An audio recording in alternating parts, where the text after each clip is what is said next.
මම අද හදන්න යන්නේ බටර් ගාර්ලික් ප්‍රෝන්ස් ස්ටිර් ෆ්‍රයි එකක්. මේක ලේසියෙන් හදාගන්න පුළුවන් රසමරස ප්‍රෝන්ස් ෆ්‍රයි එකක්. අපි බලමු කොහොමද හදන්නේ කියලා.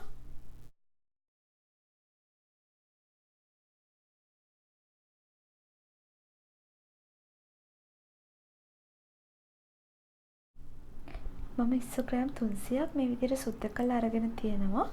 ඉස්සන්ගේ මේ විදිහට අපි උඩින් පළලා ඇතුළේ තියෙන නූල අයින් කරලා සුද්ධ කරගෙනයි තියෙන්නේ. මම දැන් මේ ඉස්සු ටික මැරිනේට් කරගන්න යන්නේ. මම ඉස්සෙල්ලාම මිරිස් තේ හැඳි භාගයක් එකතු කරගන්නවා. ගම්මිරිස් තේ හැඳි 4න් එකකුත් එකතු කරගන්නවා. ලුණු තේ හැඳි භාගයකුත් එකතු කරගන්නවා. ලුණු ගම්මිරිස් මිරිස් හොඳට ඉස්සන්ගේ ගෑවෙන විදියට හොඳින් මික්ස් කරගන්නවා. අපි දැන් මේ මැරිනේට් කරගත්ත ඉස්සු ටික විනාඩි 15ක් විතර පැත්තකින් තියනවා. ඉස්සු ටික මැරිනේට් කරලා විනාඩි 15කට පස්සේ අපි මේ විදිහට පෑන් එකක් රත් වෙන්න තියනවා. පෑන් එක රත් වෙනකොට අපි ඒකට බටර් තේ හැඳි දෙකක් එකතු කරගන්නවා. බටර් ටික මෙල්ට් වුණාම මම චොප් කරගෙන තියෙන ගාර්ලික් වලින් භාගයක් එකතු කරගන්නවා. මම සුදු ලුණු බික් 5ක් විතර චොප් කරගෙන තියෙනවා. මම මෙතෙන්ට භාගයක් එකතු කරගන්නේ මම මේ ප්‍රෝන්ස් කොටස් දෙකකට තමයි ස්ටිර් ෆ්‍රයි කරගන්න යන්නේ. ඒකින්ද භාගයක් එකතු කරගන්නවා. දැන් මම කපාගත්ත කරපිංචා ටිකකුත් එකතු කරගන්නවා.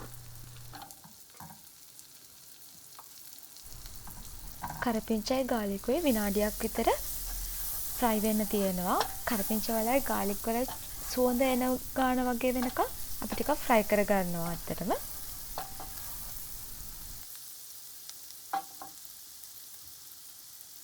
කරපිංචායි ගාර්ලිකුයි විනාඩියක් විතර ෆ්‍රයි වුණාම අපි අපේ ප්‍රෝන්ස් ටික එකතු කරගන්නවා.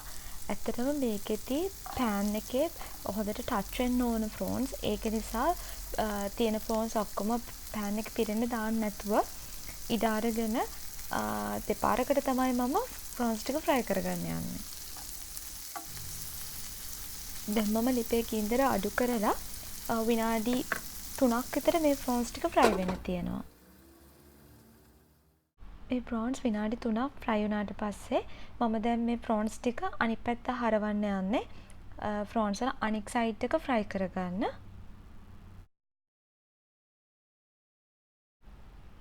දැන් ප්‍රෝන්ස් ටික මේ විදිහට අනිත් පැත්ත හරවලා අපි ආයෙමත් පෑන් එක පියනෙන් වහලා තවත් විනාඩි 3ක් ෆ්‍රයි වෙන්න තියෙනවා. දැන් අපේ ප්‍රෝන්ස් ටික තව විනාඩි 3ක් ෆ්‍රයි වෙලා තියෙන්නේ. දැන් ප්‍රෝන්ස් වල දෙපැත්තම හොඳට විනාඩි 3 ගානේ ෆ්‍රයි වෙලා තියෙන්නේ. අපි ප්‍රෝන්ස් ටික මේ වගේ මික්ස් කරන ගමන් තවත් විනාඩියක් විතර මෙහෙම ෆ්‍රයි කරගන්නවා. ගාර්ලික් කරපිංචා හොඳට ප්‍රෝන්ස් වල ගෑවෙන විදියට. දැන් අපි මේ ප්‍රෝන්ස් ටික ඔක්කොම විනාඩි 7ක් කුක් වෙලා තියෙන්නේ. අපිට දැන් පුළුවන් ලිපෙන් බාගෙන මේ විදියට භාජනයකට දාගන්න. දැන් අපේ ඉතුරු ප්‍රෝන්ස් ටිකත් මේ විදිහටම අපි ෆ්‍රයි කරගන්නවා. මේ පෑන් එකටම තව බටර් තේ හැන්දක් විතර එකතු කරගත්තොත් ඇති. මොකද පෑන් එකේ තෙල් ගතිය තියෙන නිසා. ඉතුරු ගාර්ලික් කරපිංචා දාලා ෆ්‍රයි කරගන්නවා. දැන් අපි අපේ ප්‍රෝන්ස් ඔක්කොම ටික ෆ්‍රයි කරගෙන ඉවරයි.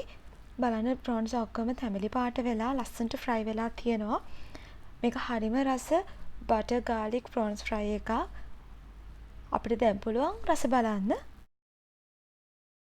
ඔයාලටත් පුළුවන් මේ රසම රස බටර් ගාර්ලික් ප්‍රෝන්ස් ස්ටිර් ෆ්‍රයි එක හදලා බලන්න.